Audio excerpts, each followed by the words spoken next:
أشهد أن لا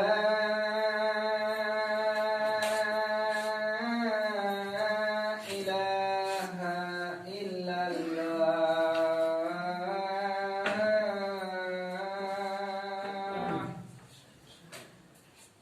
أشهد أن لا إله إلا الله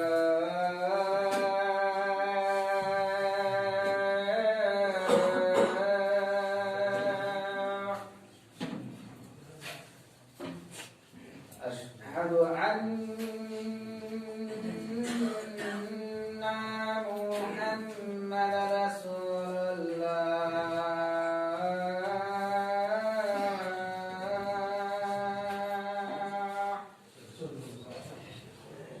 أشهد أن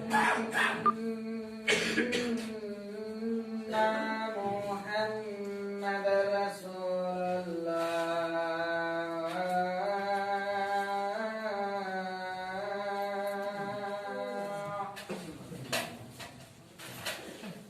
حي على الصلاة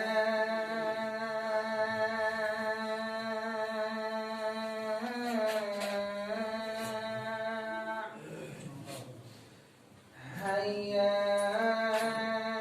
على الصلاة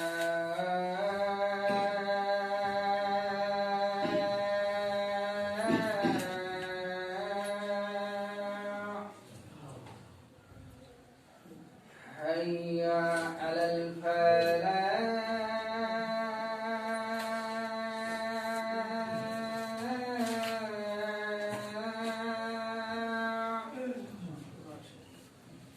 حي على الفلاح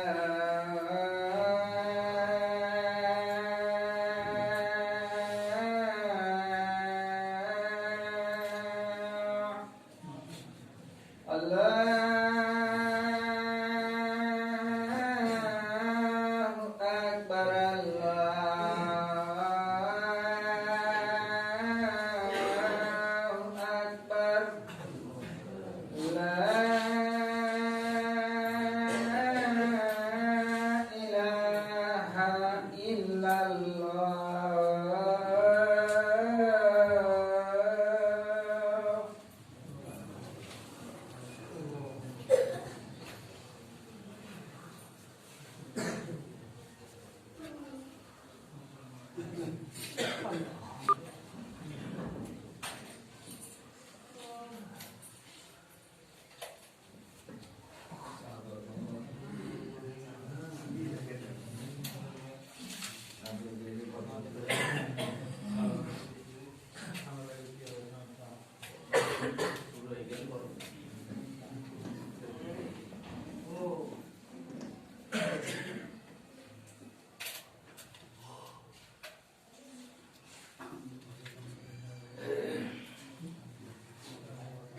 Assalamualaikum.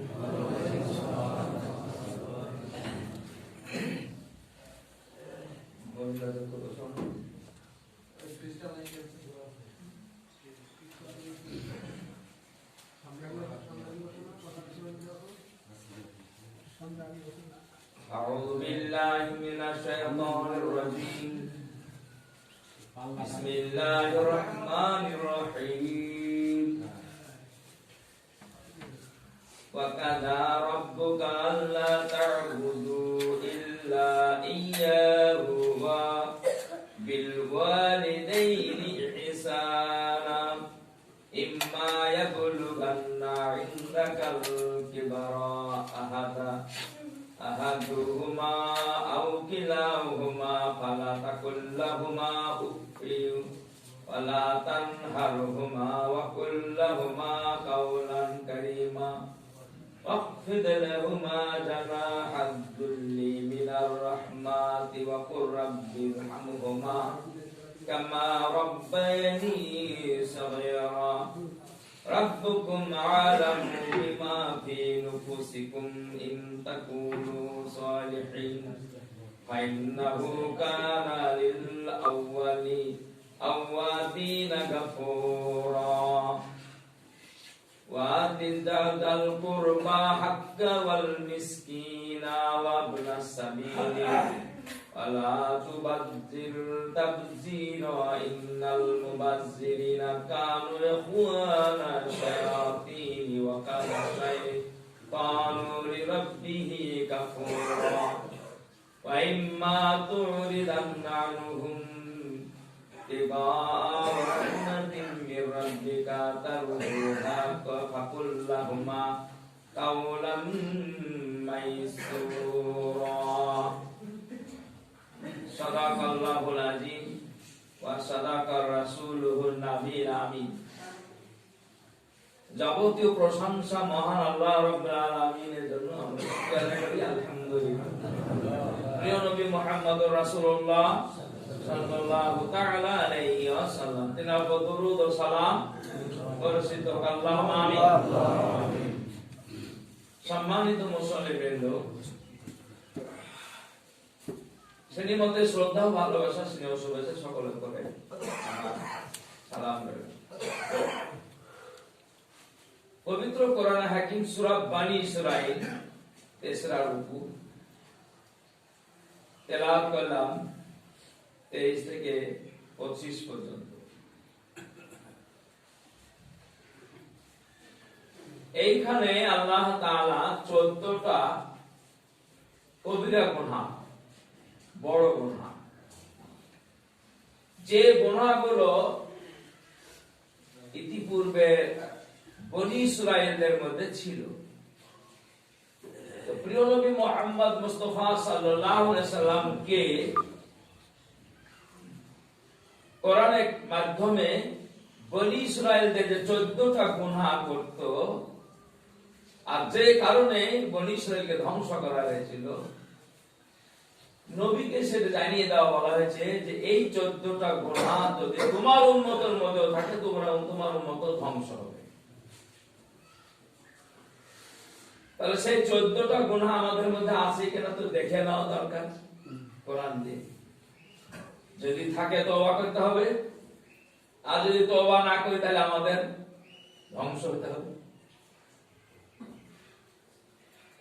এখানে এক এক করে 14টা গুনাহর কথা বলা আছে, আমি ছোট ছোট করে আলোচনা করব ইনশাআল্লাহ। মহান আল্লাহ তাবারক তাআলা ইরশাদ করেন, তোমার রব ফয়সালা করে দিয়েছেন, তোমরা কারোর ইবাদত করো না, একমাত্র তারই ইবাদত করো। ফয়সালাটা কি আসলো? যে আল্লাহ ছাড়া কারো ইবাদত করা যাবে না। সে কেটে দেখ, মেরে দেখ, আগুনে জ্বালিয়ে দেখ, কোনো অবস্থাতেই যাবে না। আসলে মারধর করে পুড়িয়ে দিয়ে যে ধ্বংস বেদনা যায় না। এখনো সত্যি ইমানদার আছে যারা মরতেও চাই, তারপর ইসলাম ছাড়তে চায় না। এটা উচিত। তো এটা হচ্ছে আল্লাহর ফয়সালা, যে তোমাদের উপর যতই নির্যাতন জুলুম আসুক, আল্লাহর ইবাদত ছাড়া কারো ইবাদত করা যাবে না। এবং যুগে যুগে জুলুম অত্যাচার এসেছে।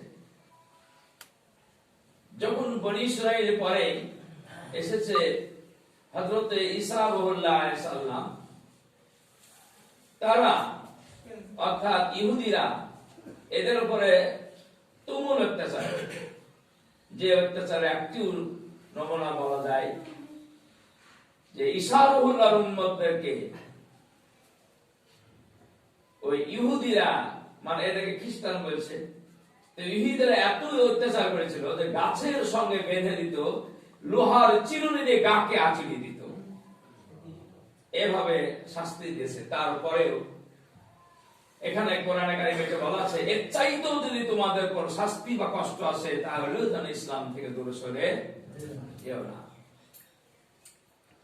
এটা হলো আল্লাহর ফয়সালা। আল্লাহ রাব্বুল আলামিন যে 14টা গুনাহ বলেছেন, তার মধ্যে প্রথম গুনাহ হলো আল্লাহ ছাড়া যদি অন্য কারো ইবাদত করে, সেটা কবিরা গুনাহ এবং সে নিঃসন্দেহে জাহান্নামে যাবে। তাহলে আল্লাহ ছাড়া অন্যের ইবাদত করা কি নিঃসন্দেহে কবিরা গুনাহ।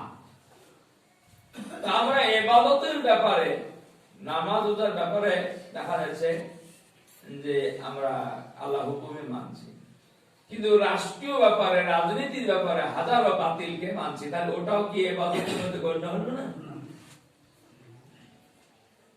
রাষ্ট্রীয় ব্যাপারে যখন অন্য আইন মানবো, আর ইবাদতের ব্যাপারে, নামাজের ব্যাপারে আল্লাহর আইন মানবো।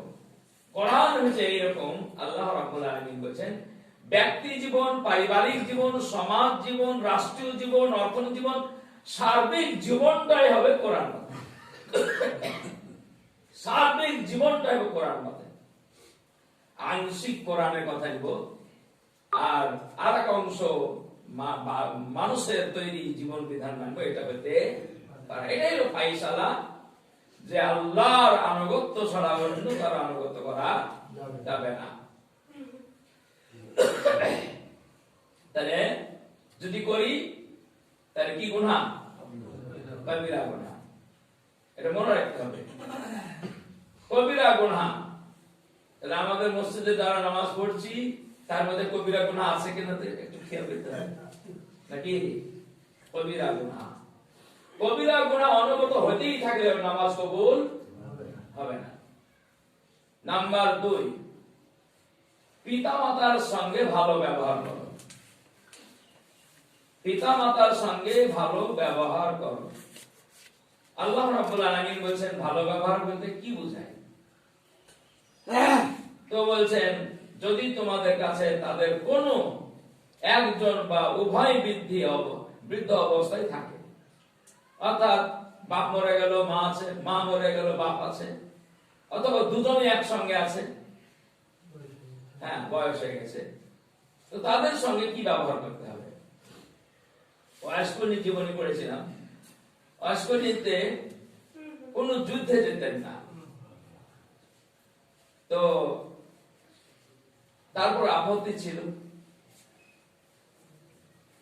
তো অয়স্কনী যে কোনো কাজ করতেন রুজি রোজগারের জন্য, কাজ করার পরে এসে ওর আব্বা মার দিকে লক্ষ্য করতেন, তো দুজনের মাঝে বসে থাকতেন, তো অন্যরা ডাকতেন যে তুমি এখানে এভাবে বসে আছো। অস্ট্রেলিয়ারা বলতেন জানো না আমার আব্বা মা দুটোই অসুস্থ, দুর্বল, তো কখন মা হুকুম করবে কখন আব্বা হুকুম করবে, তাই নিচুপ হয়ে বসে থাকি, কখন কার হুকুম আসবে বলো। আর আমরা একটু হুকুম করলে একবার চোখ মুখ আলগা হয়ে যাবে, বুড়ো হলেই বলে এরকম হুঁশকানা হয় নাকি, এইরকম আজে বাজে কথা বলে দিবে। আর শেষ পর্যন্ত অয়স্কনের কি মর্যাদা পেয়েছেন জানেন? যে বিশ্বনবী মুহাম্মদ রাসূলুল্লাহ সাল্লাল্লাহু আলাইহি ওয়াসাল্লামের জুব্বাটা কে পাবে? তো তার নিকটবর্তী আবু বকর সিদ্দিক পাবে, আলী রাদিয়াল্লাহু আনহু পাবে, ওমর ফারুক পাবে, এরাই পাবে। তো বলছে না অয়স্কনকে দিবে। এ তো অবাক কথা, যে অয়স্কনি সে আবার কে?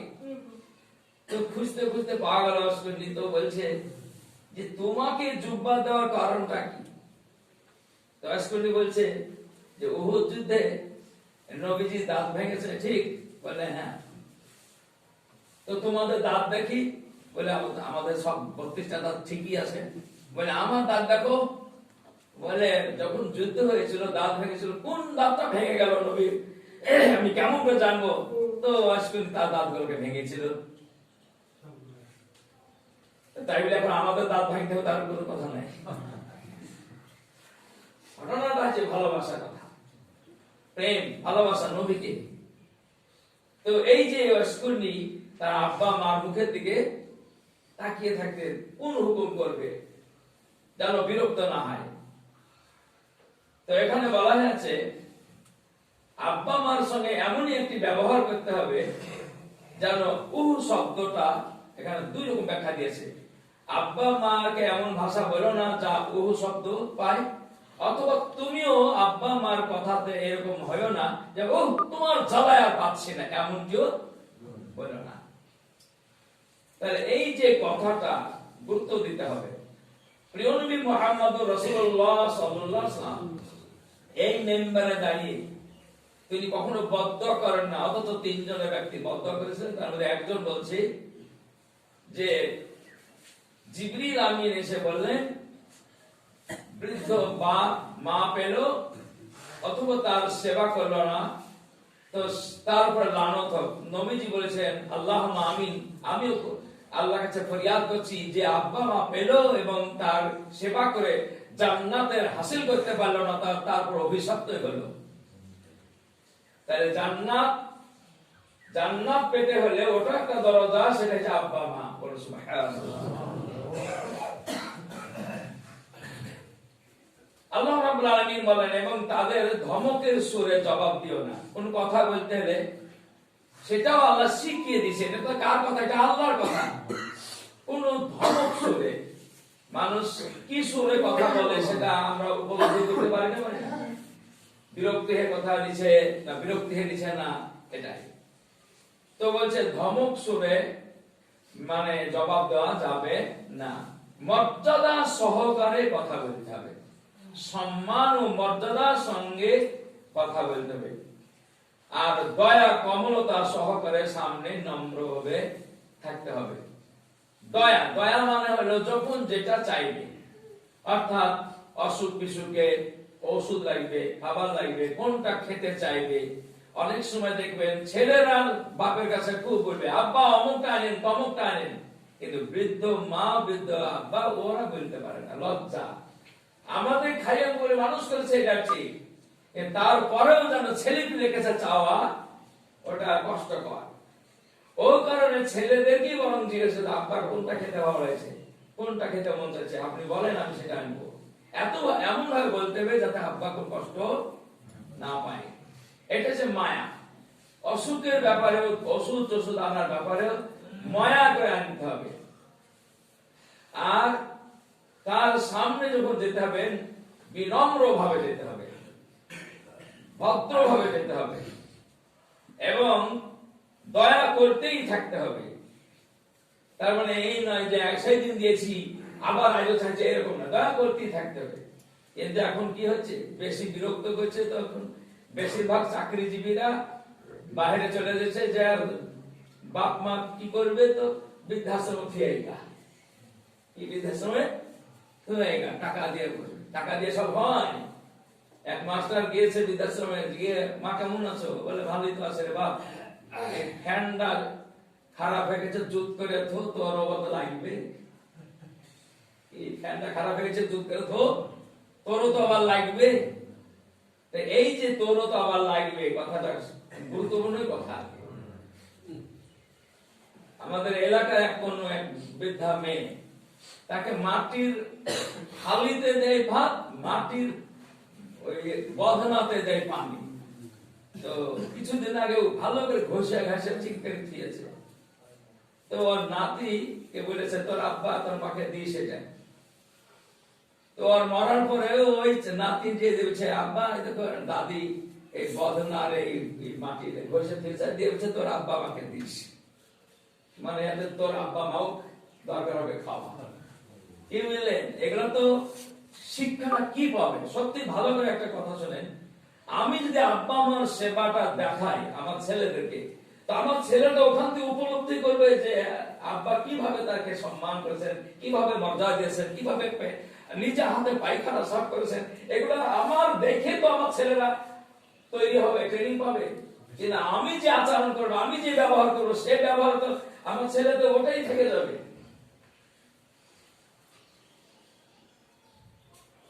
আল্লাহ রাব্বুল আলামিন বলেন এবং এটাও তোমরা দোয়া করতে থাকো। আমরা আরবিটা বলছি, আপনারাও বলবেন, অপর রব্বির হামহুমা কামা রাব্বায়ানি সগীরা। এটা সবারই মুখস্থ থাকা দরকার। বাপ বেঁচে আছে, মা বেঁচে আছে, তাদেরও, মরে গেছে তাদেরও। এবং 5 ওয়াক্ত নামাজ পড়তে গিয়ে অন্তত এই কথাটা বলবেন, রব্বির হামহুমা কামা রাব্বায়ানি সগীরা। এর মূলত বক্তব্যটা হচ্ছে যে শৈশবে অর্থাৎ ছোটবেলা বলতে যখন আমাদের মায়ের দুধ খেতাম, নড়াচড়া কোনো ক্ষমতা নাই, কেচের মতন গড়াগড়ি করতাম, তো মা শত কাজের মাঝখান থেকে বারবার ডিউটি দিতেন, বারবার ডিউটিতে ছেলে আমার জেগে গেছে না ঘুমিয়ে আছে, চোখেতে পড়বে না কি হবে, এই যে চৌকিদারি করা। তো তারপরে দেখা গেছে মা বুকের কাছে নিয়ে শান্তভাবে ঘুমিয়ে দিয়েছে। তো ওই কথাটাকে স্মরণ করে আল্লাহকে বলতে বলছেন যে তোমরা সেই শৈশবের কথা মনে করো যখন তোমার মা, তোমার কোনো ক্ষমতা ছিল না, তুমি ডাক্তার ছিলে না, ইঞ্জিনিয়ার ছিলে না, লয়ার ছিলে না, প্রফেসর ছিলে না, কোনো কিছুই তুমি ছিলে না, শুধু একটা কচি বাচ্চা কেচের মতো গড়াগড়ি করতে। সেই সময় তোমার মা যেমনটি করে বুকে নিয়ে তোমাকে লালন পালন করেছে, আল্লাহকেও এটাই বলো যে আল্লাহ এখন তো আমার আব্বা মা কবরবাসী হয়ে গেছে, তোমার কি করেছে, তোমার রহমতের হাত দিয়ে তাকে জান্নাতে লালিত পালিত করো। আল্লাহ পাক বলেছেন পিতা মাতার জন্য কোন সন্তান যদি এভাবে দোয়া করে আমি তা কবুল করে থাকি। বলুন সুবহানাল্লাহ। আল্লাহ রাব্বুল আলামিন বলেন যে তোমাদের রব খুব ভালো করে জানেন তোমাদের মনে কি আছে, আর আমাদের মনের খবর আল্লাহই ভালো জানে। আমি অনেক সময় মুখে বড়াই করে বলি আমার বাপ মা আমাকে যথেষ্ট দেখি, আমি ভালো করে করি, কিন্তু ভালো করে খোঁজ নিয়ে দেখেন তো ভালো, আর অনেক মৌলবীরাও দেখে না। খুবই দুঃখের সঙ্গে বলছি, অনেক মৌলবীরা দেখেন, তাদেরও রিপোর্ট আমার কাছে আছে যে কি করতে মৌলবী পড়েছিলি, লোককে বুঝিয়ে বেড়া সাথে তুই বাপের বাপ মার সভা করেছি না। এমন একটা মৌলবী বিশাল বক্তা, তার মা ভিখারি ভিক্ষা চেয়েছে, আমি দেখেছি। কেন তা হয়? মার কাছে কোন ফিতরা পর্যন্ত নেওয়া যাবে না, অর্থাৎ কোন সন্তানের মায়ের হক নাই ফিতরা, কারণ ছেলের পরিশ্রম খাওয়ার হক হচ্ছে আপনার মা। তাহলে মাকে ফিতরা দেওয়া যাবে না, ওষুধ দেওয়া যাবে না, যাকাত দেওয়া যাবে না, ঘাম চুয়ানো মেহনতি পয়সা দিতে হবে। এর জন্য মনের কথাটা বলেছেন যে তোমার মনের খবর আল্লাহ খুব ভালোই জানে, তুমি কেমন সেবা করো আর না। যদি তোমরা সৎকর্মশীল হয়ে জীবন যাপন করো তাহলে তিনি এমন লোকদের প্রতি ক্ষমাশীল। আর তুমি যদি সত্যিকারী আন্তরিকভাবে যদি তোমার কর্মশীল ভালো হয় তাহলে আল্লাহ তাআলা তোমাকে ক্ষমা করে দিবেন। যারা নিজেদের ভুলের ব্যাপারে সতর্ক হয়ে বন্দেগীর প্রীতি অবলম্বন করার দিকে ফিরে আসে, যদি আল্লাহর হুকুম পালন করার জন্য তারা আল্লাহর ভয়ে যদি ঠিকঠাক পালন করে তাহলে আল্লাহ ক্ষমা করবেন, সেটা আল্লাহ মনের খবর ভালোই জানে। আল্লাহ রাব্বুল আলামিন বলছেন, তাহলে দুই নম্বর হলো, কথা 14টা বলতে পারবো না। 3 নম্বর হচ্ছে আত্মীয়কে তার অধিকার দাও এবং মিসকিন ও মুসাফিরকে তাদের অধিকার দাও। তার মানে এটা দিতে বললেন, যদি না দেয় কোন গুনাহ? কবরে গুনাহ। আত্মীয়, প্রিয় নবী মুহাম্মদুর রাসূলুল্লাহ সাল্লাল্লাহু আলাইহি ওয়াসাল্লাম বলেছেন আত্মীয় সঙ্গে বিচ্ছিন্ন করা জান্নাত থেকে বিচ্ছিন্ন হয়ে যাওয়ার সমান। আমরা অনেক সময় আত্মীয়কে বিচ্ছেদ করে দিই, আর আত্মীয় বিচ্ছেদ হয় বেশি জমি জায়গাকে, সদর মফস্বল দিয়ে ঘর বাড়ি দিয়ে আত্মীয় বিচ্ছেদ হয়ে যায়। তো এইখানে বলা হয়েছে আত্মীয়তা সম্পর্ক রাখতে হলে এহসান হতে হবে। এহসানের অর্থ হলো কম বেশি একটু সহ্য করে ছেড়ে দিতে হবে। আমাদের ডক্টর রইসুদ্দিন আমির হালকা ছিলেন, তা আমি নিয়ে গেছি সব জমি জায়গা মাপার জন্য, আর ওর ভাইটা একটু জটিলতা আছে আর কি, মানে বংশীর মতন সুজা করে, এরকম সুজা লোক থাকে সব সময় জন্য জিলাপি। তো ডাক্তার রশিদ বলছেন আমি এনেছেন, আমি যাব না, আপনার যত দূর মন যায় তত দূর নিবে, আমাকে যত থুইতে মন যায় তত থুবে। কি বলে কথা না? হ্যাঁ, আপনি যতটুক আমার যত থুইতে মন যায় ততটুক থুবেন, আর যতটুক আপনার নিতে মন যায় ততটুক নিয়ে দিবেন। কথাটা কেন বললেন? যদি বুদ্ধি থাকে।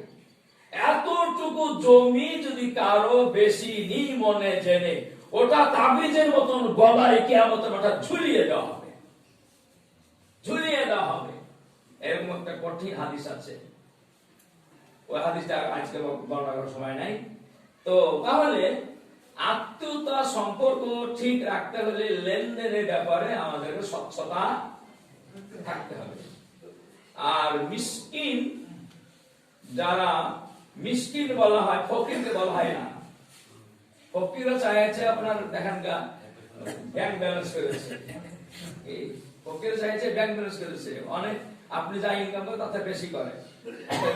ইসলামপুরের তেমাতায় বাস ধরবো সকালবেলা দিয়ে, তারা এক কানা আর এক কানাকে জড়িয়ে বলছে, জানিস 500 টাকা মেরে দিয়েছি দেখেছি। আর একটা মুনিশ সারা দিন খাটার পর 200 টাকা করতে পারে না। তো এর জন্য মিসকিন হচ্ছে অসহায়, যার খাবার মানে নিজেরও নাই, আর নিজেও অসহায়, আর কেউ তাকে সাহায্য করার মতো কোনো ওয়ারিশ নাই, একে মিসকিন বলা হয়। আর এই কারণে বলা হয়েছে যে তোমরা বায়তুল ফান্ড করো, যারা নামাজি তোমরা বায়তুল ফান্ড করো, যে বায়তুল ফান্ড থেকে মিসকিনদের সাহায্য করতে সুবিধা হবে। প্রতিটি গ্রামে বায়তুল ফান্ড থাকা দরকার। এবং মিসকিন, মুসাফির তাদেরও অধিকার দাও। মুসাফির বলতে যারা বিদেশি কোন বিপদ আপদে পড়লে তাদেরকেও সাহায্য করতে বলা হয়েছে। যদি না করি কবিরা গুনাহ, ওই কথাটা স্মরণ করবেন, যদি না করি কবিরা গুনাহ। 4 নম্বর, বাজে খরচ করো না। যারা বাজে খরচ করে তারা শয়তানের ছোট মোটো ভাই নাই, বড় ভাই বললেন তাই ভাই। তাহলে বাজে খরচ, আমাদের বাজে খরচ হয় না, হয় না? মাদ্রাসা চাঁদা চাইতে গেলে কই থেকে উঠবে, মনে হয় জরিপানা। আবার খানা দিতে যে দেখছে ডেক বাজছে, অমুক বাজছে, তমুক বাজছে, গেট করছে, তমুক করছে, আর একটু শখ না করলে হয়? আমাদের কোন এক জামাত কর্মী সাসপেন্ড হয়ে গেছে কিছুদিন আগে, শুনেছেন কি জানি না। ব্লকের দায়িত্বে ছিলেন, তারপরেও আপনার বাজে খরচ করেছে এবং অমুসলিমদের মতন কিছু আচরণ করেছে বিয়েতে। তার জন্য ওখানকার আমাদের ব্লকের দায়িত্বে ছিলেরা সঙ্গে সঙ্গে বাজার করেছে যে এ কি কথা, যে আমরা দেখাতে চাইব বিয়ে কত সহজ আর ব্যভিচার কত কঠিন। আর এই কারণে আমরা আন্দোলন করছি, আর তুমি এইটা করলে।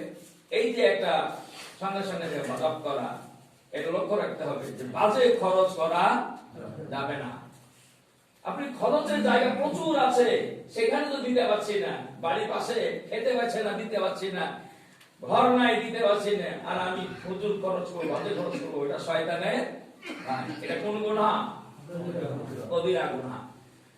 যদি তাদের থেকে অর্থাৎ অভাবী আত্মীয় স্বজন, মিসকিন, মুসাফির তোমাকে মুখ ফিরিয়ে দিতে হয়, এর জন্য যে এখনো আল্লাহ তাআলার প্রত্যাশা রহমতের সন্ধান করে ফিরছো, তাহলে তাদেরকে নরম জবাব দাও।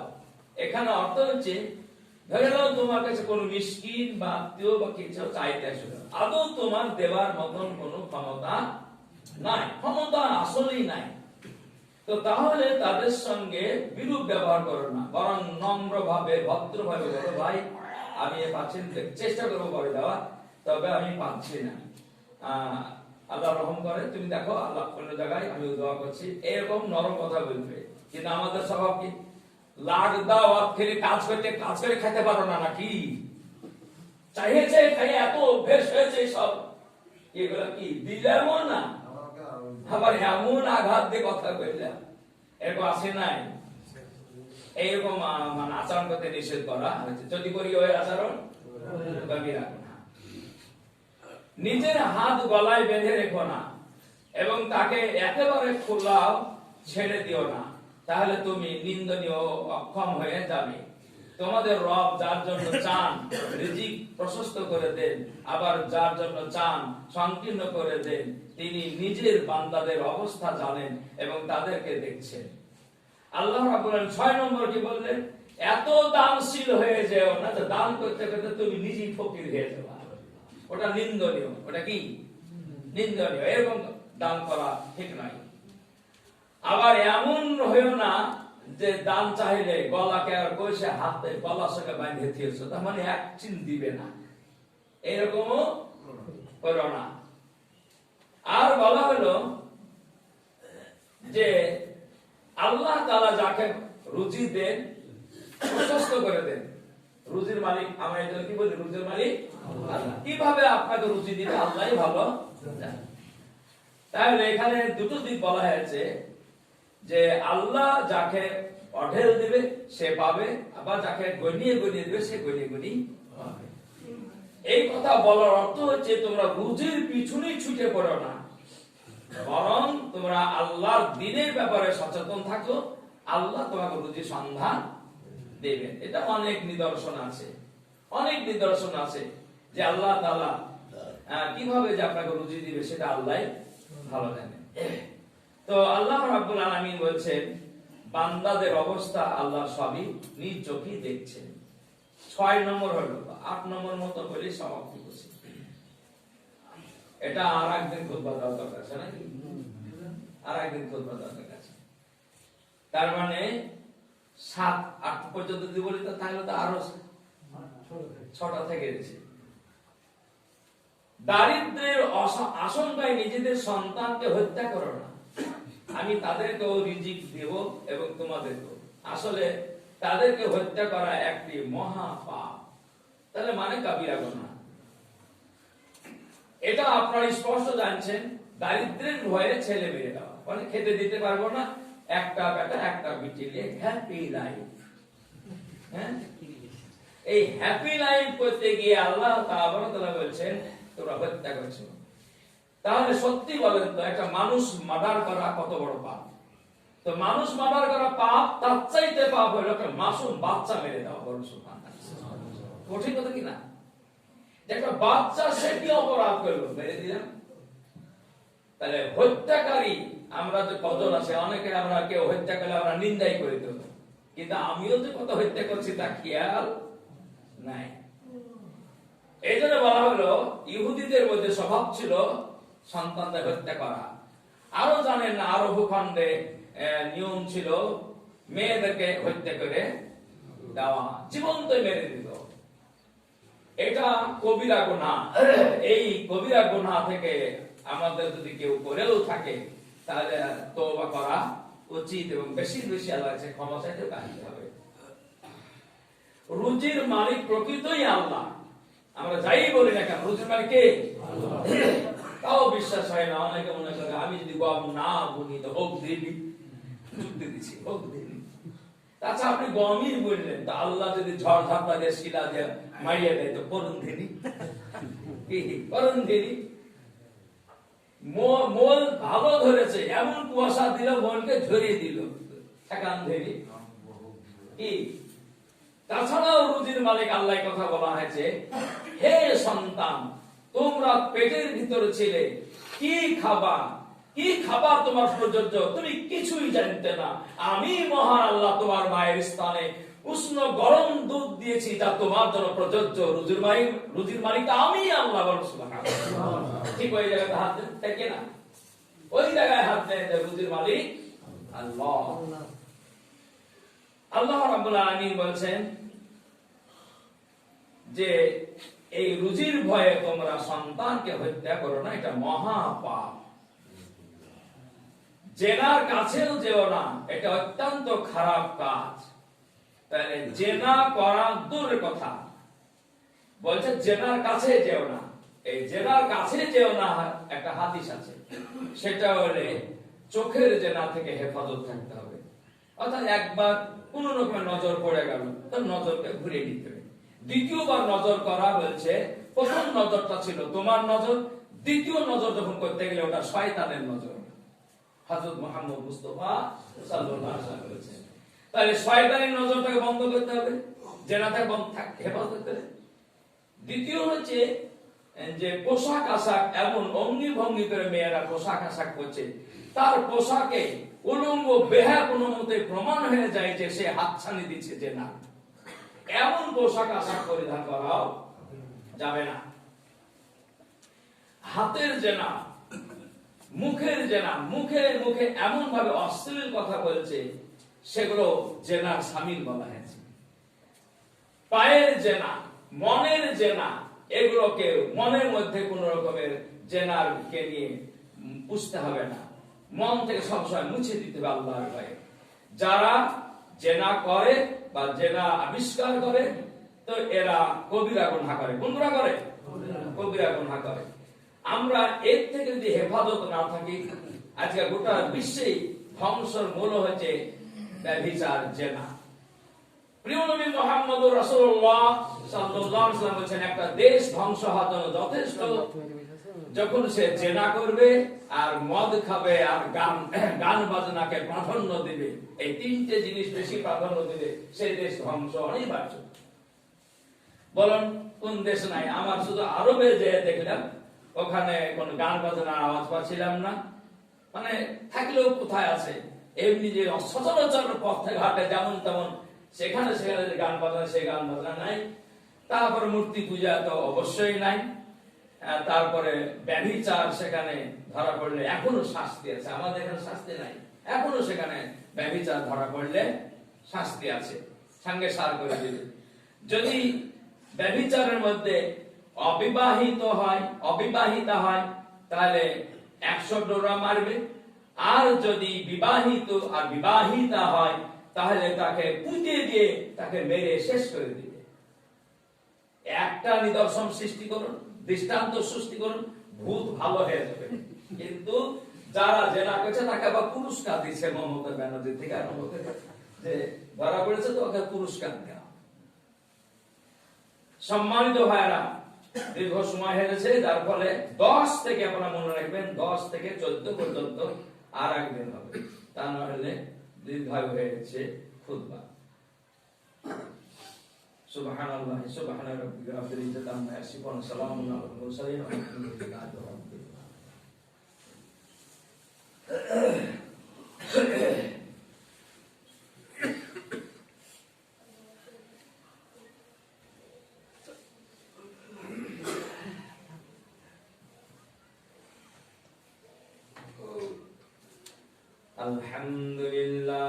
Alhamdulillah nahmaduhu wa nasta'inuhu wa nastaghfiruhu wa nu'minu bihi wa natawakkalu alayhi wa na'udzu billahi min shururi anfusina wa min sayyiati a'malina, man yahdihillahu fala mudilla lahu wa man yudlilhu fala hadiya lahu, wa nashhadu an la ilaha illallah wahdahu la sharika lahu, wa nashhadu anna Muhammadan abduhu wa rasuluhu. Innallaha wa malaikatahu yusalluna 'alan nabi ya ayyuhallazina amanu sallu 'alaihi wa sallimu taslima. Allahumma salli 'ala Muhammadin man sallallahu wa sallam. Allahumma salli 'ala Muhammadin wa 'ala ali Muhammadin man qad waqama. Salli 'ala jami'il amril mursalina wa ala kulli malaikatil muqarrabin wa ala ibadillahi salihin birahmatika ya arhamar rahimin. Ibadallah, innallaha ya'muru bil 'adli wal ihsani wa ita'i dzil qurba wa yanha 'anil fahsya'i wal munkari wal baghi ya'idukum la'allakum tadhakkarun. Wa la dzikrullahi ta'ala ala wa la jadallu atam muhammu akbar.